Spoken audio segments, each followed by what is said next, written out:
Okay, all right. So, given that we're in the middle of the corona epidemic at the moment, I've found it pretty fitting to get a commercial property expert in front of me to have a bit of a chat with what's going on now. One of the cool things that I'm finding with interviewing people is that I'm actually reacquainting with a lot of people and a lot of friends that I grew up with a long time ago. Today I'm joined with Travis Machan from MMJ Real Estate in Wollongong. Trav, thanks for giving up your time, mate. It's always good to see, especially during this time, face to face, and to catch up again. Thanks for having me, mate. Looking forward to it. Yeah, we're spending a lot more time on the phone at the moment, having longer chats with clients and people like yourself, mate. Just using this as a bit of an opportunity more than anything, because that's what we're really trying to do with this. It's been a difficult time for many, a different time for many, and just trying to stay in touch with people and like you say, communicate a lot more and talk about it because. Yeah. As they say in the media, we're all in this together and we're working through it together. So that's what's been keeping us busy, mate. So yeah. Yeah, mate. Just quickly, how's life changed for you? I suppose we just touched on before we came on air about the home life and the kids. How have you all adjusted with it all? Yeah, well, we still need to keep our business going, mate. We've got a lot of landlords and a lot of tenants to look after, a lot of clients, yeah, because we've got 55 staff here in the Wollongong office, we had no option but to do a 50-50 split. So we worked into two teams, which we've got a red team and a white team, and half of us will work from home one week and then we'll swap. And I'm back in the office this week, but it has been different, but it's been really productive. The team is really pulled together, and it's been good for us. You know, we're actually talking a lot more because we are in this situation.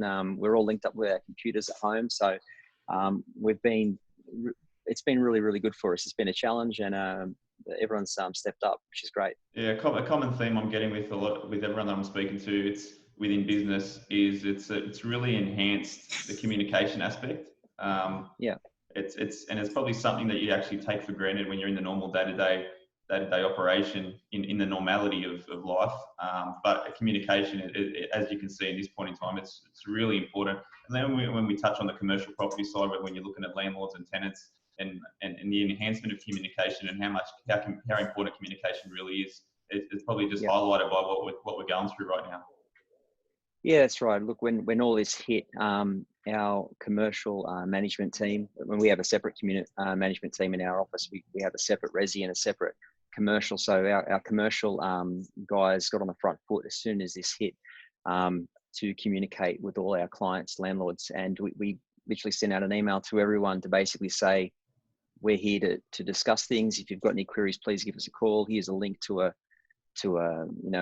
government statement or whatever, because we didn't want, which we knew it was inevitable, people to ask the questions, and people still asking questions, but at least we went forward to ask up front, if you have any queries, please give us a call. And that's been very helpful. We've kept that communication up over the top, to be honest, all this time. So that's helped us. We look after about 600 commercial tenants. So you can imagine if we just sat there and waited for the calls, we probably would have had 3 or 4 times as many calls. Yeah. So, I mean, look, I think the biggest challenge we're all facing across various professions is the speed at which information is coming in and speed at which it's all changing. And I mean, I'm finding in my line of work that, on a daily basis, having to re-communicate with every single business or every single person affected in whatever capacity. So even from our point of view, maintaining and staying up to date on a daily basis with what's happening, and it's all new to a lot of it's new to us as well, isn't it? It is, mate. We haven't had to read as many documents and different changes that are happening and adapting so quickly than we've had to do. But that's why it's been important for us to keep sending out, vlogs and email updates and things, just to make sure that we're staying ahead of it, because it is changing all the time. Yeah. Now, obviously, a lot of chaos happening at the moment. Let's talk commercial space and commercial property, and from a landlord's point of view, or just from a commercial property point of view. What's happening in your world, and just tell us what you're sort of dealing with on a day-to-day basis right now. Yeah, so the type of properties that we look after is pretty much from your small, hairdresser, cafe, all the way up to a large corporate government office building. And right across the board, we're seeing a lot of differences, a lot of varying ways people are reacting to this. And some people are actually pushing through it. Some are struggling, there's no doubt. And we're giving support to those ones that are. But the biggest thing has been the communication between the landlords and the tenants. And what we're finding is the tenants that are actually surviving this are the ones that are communicating openly with us, and then us to their landlords. Because after we sent out that first email, for example, there were, say, 2 or 3 tenants rang up within like 20 minutes of that email saying, I'm struggling, and that didn't come across great to the landlords, as you can imagine. Or it doesn't come across great, because yes, we're all being affected by it, but how much are we really being affected by it? We have seen a number of tenants adapt and actually do better out of this, which sounds crazy, but there are definitely examples of businesses that are actually thriving in this unfortunate situation. And when I say adapt, sorry to cut you off. Is that industry specific, or? No, it's not. And that's what I mean by, being able to think outside the square and look at the opportunities that exist. You've got the large department stores which are shut down, large supermarkets which have been hard for people to get things in. And so, for example, instead of going to Coles, you might go to your IGA. You go to IGA, you're going to go next door to your news agency. Yep. I got a mate that owns a news agency in Oak Flats. I think you know him too. And Stockton Harbour is shut down. He's thriving at the moment. Like he's meeting new customers he's never met before. He's selling papers, stationery, because people can't get it from wherever else. Some of our local tenants here, like for example, Lupa Pizza, like we know that they're unable to trade in store, like many are doing takeaway and things, but they're cooking bread in the morning and selling it. They were never open until lunch or dinner. They're open in the morning now. You got Claude from Villadoro selling lasagna and canolas. Yeah, a lot of, you can see the ones that are really improvising and innovating and thinking outside the square are actually, they might have a reduction in their income, but they're still making ends meet through this time too. That's right. Like his boy Elroy in Kira Street has actually opened up a second ghost kitchen out at Addison Street, Shell Harbour. And that's a temporary measure, but they're actually thinking outside the square. They're taking up a vacancy, and they're going to operate out of that. They're not sitting there and feeling sorry for themselves. They're actually getting on the front foot. No, that's good. Mate, so you spoke before that landlords and landlords have been supportive in cases. What are some of the examples you can give me in respect of how they're dealing with the situation mutually? Well, a lot of it comes from the mandatory code that's been sort of issued by the National Cabinet, which basically gives there's some guidelines, 14 guidelines, which I can send you the link on after we're done. Yeah, I've got the link in my Insta bio. Yeah.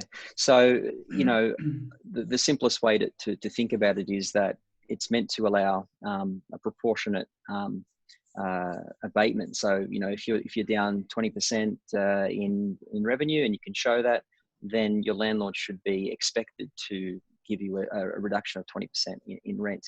And there's different ways that can be done, and it depends on the way it's negotiated, because some landlords are negotiating to have that paid back over a period of time.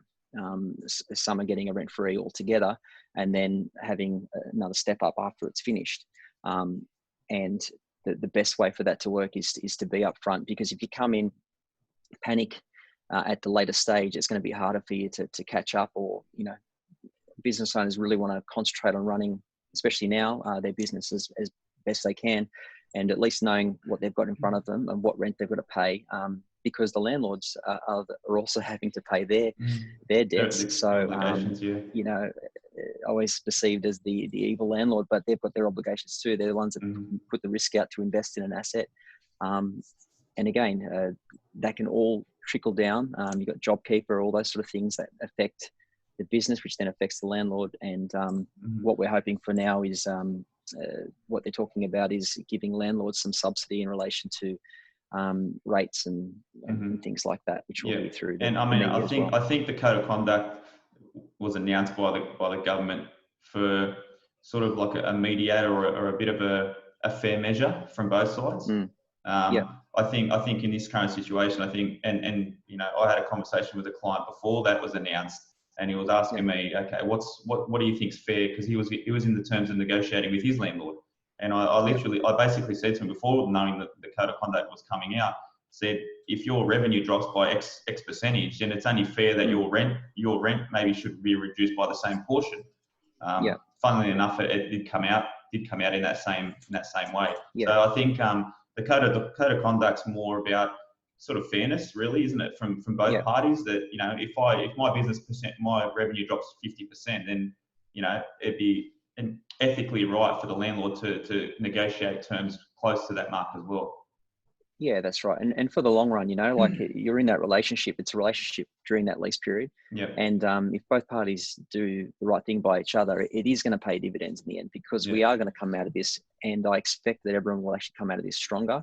There will be some lagging, you know, sentiment and results of this, but ultimately, some of the changes that businesses have made now, I think they'll keep some of those things. You know, I agree. I agree. And it's a discussion I'm having with a lot of my businesses is they're adding, you know, online dimensions, they're adding different dimensions to their businesses, which are not only, it's actually adding components to their business, which is only going to build their business's value and build what they do on an ongoing basis, not just now. And it's good because it's forcing people to, it's probably getting people to step outside the square, you know?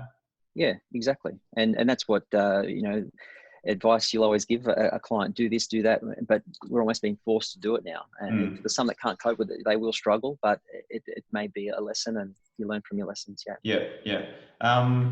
I suppose we've sort of spoken about the code of conduct at this point.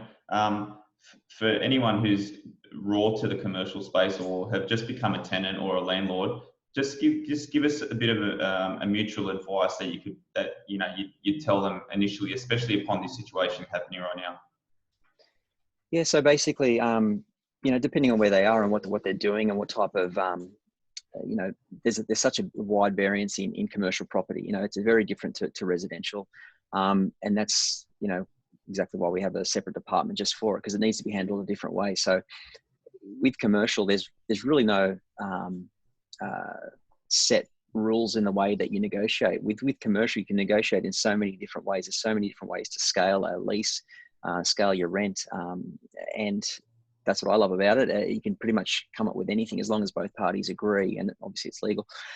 But the point is that communication is key, and you often find that commercial landlords are commercially aware. They understand a lot more about property and finance and the way business works, because you often find they own usually more than one property. So they can actually give you a lot of good advice if you're open with them. You know, it's always a thing that if your light globe is broken and you haven't paid your rent yet, and you ask for the light to be fixed before you pay your rent, it's coming across the wrong way. You know, that's always that analogy. Fix the light bulb yourself and say, oh, look, I'll pay my rent now, or I'll pay my rent, then I'll ask for that. Those types of things come across. You know, I've got a great tenant in Woonona as a chiropractor, and he knew this was coming. He actually paid his rent in advance, knowing that this was going to be an issue. Sent an email saying, hey, I know this is all happening, but in good faith, I'm paying my rent forward in advance. He's already had his month, and the lease states that you pay rent in advance. So he hasn't been affected yet. The month hasn't occurred yet. So, and that's how it works. But he knew that, and as a strategy, as a way of showing goodwill, he did that. Now, of course, his landlord is going to remember that. We're going to ensure that his landlord remembers that.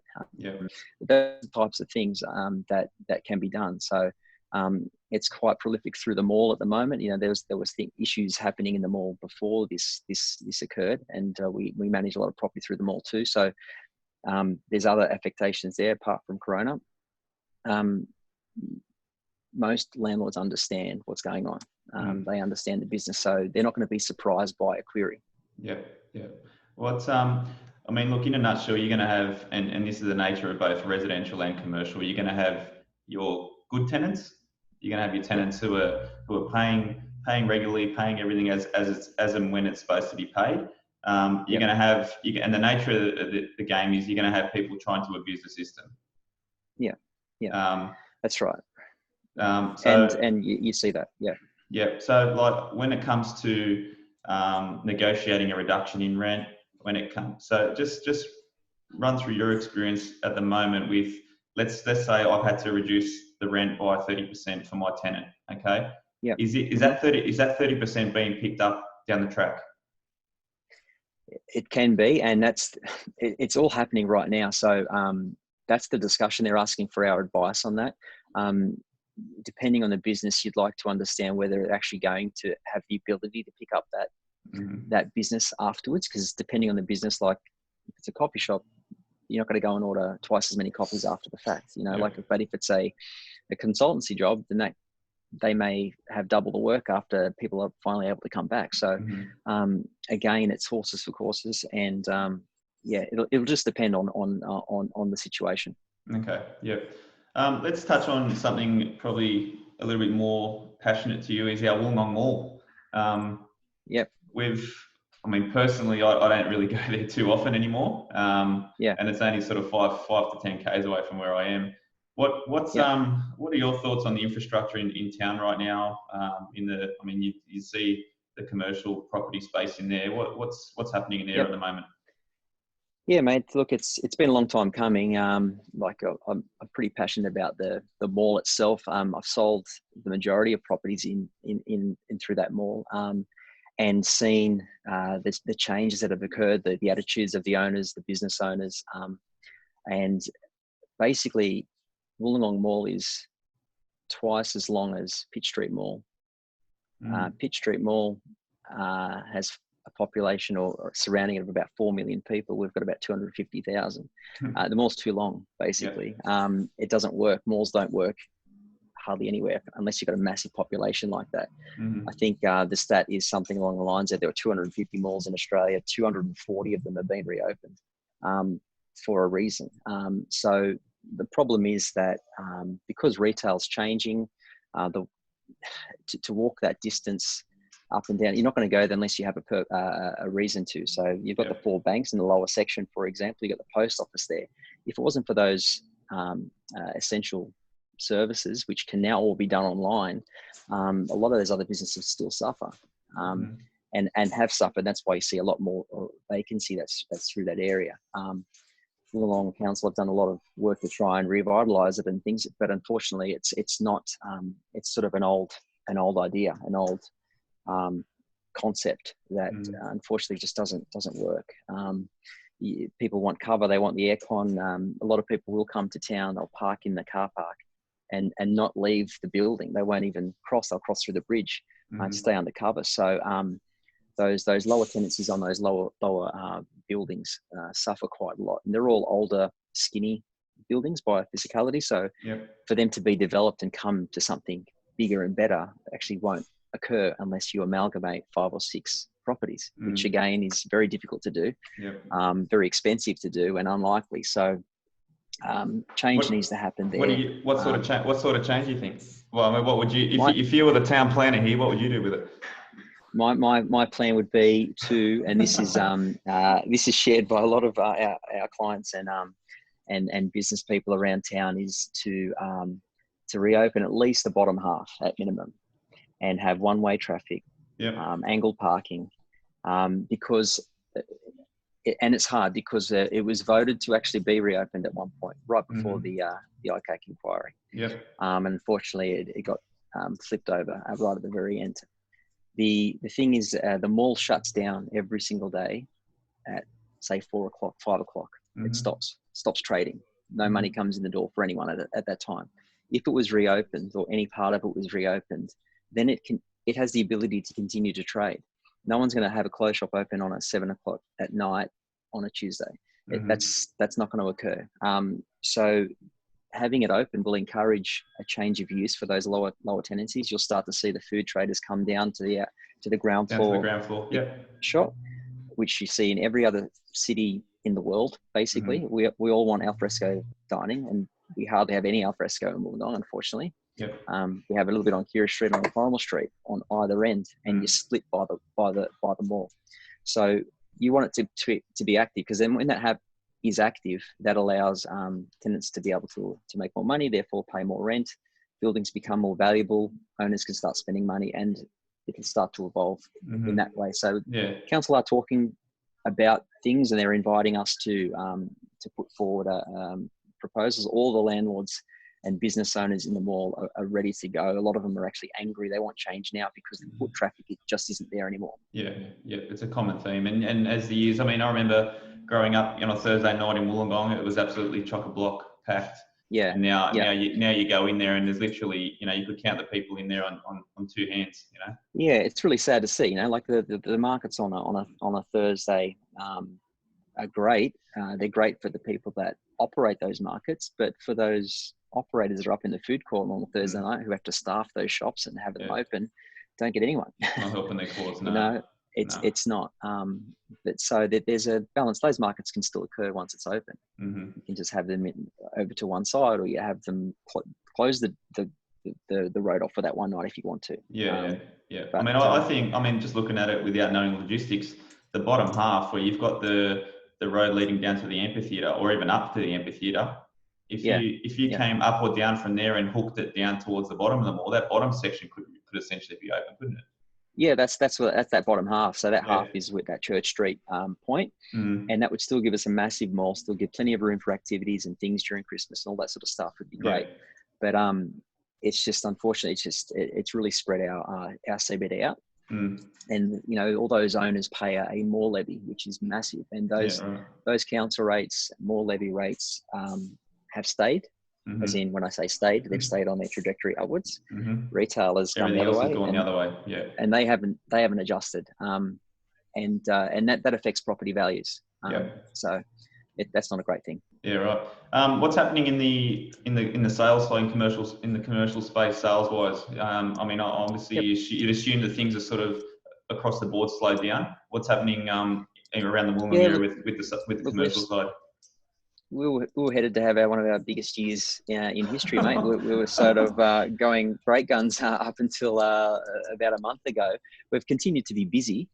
We've still got a couple of campaigns that are live, and that's kept the phones ringing. You can definitely see that there's opportunists out there looking for a cheap sale. That we haven't really seen that as such, but it's actually given people a lot more time to do their due diligence now. We're concentrating a little bit more, giving a lot more of our other properties that are still online a little bit more time. But we're really trying to push through this. We've had some exciting sales in the last 12 months. Like we've got the Regent Theatre sold. That was great. That's going to be an exciting thing for the CBD. Like when the new owner gets that up and running, again, perfect timing. They're going to need 6 to 8 months to get everything ready. And unfortunately, whilst everything is down, like I said before, that gives people opportunity to get things ready. So when we're selling these larger sites, they're DA sites. So people have time to plan the site, get their DA into council and have it ready for when we're back on to go. So our town planning department hasn't stopped. Like they are under the pump, busier than ever. So that's a sign of people are out there preparing themselves when everything's ready again. Yeah. You seem, you can see you're passionate about commercial. What got you into the commercial side of things? Well, I was working for my father in the towing business, in the car wrecking business. Always speaking with business people, with with tradies, with mechanics, with panel beaters.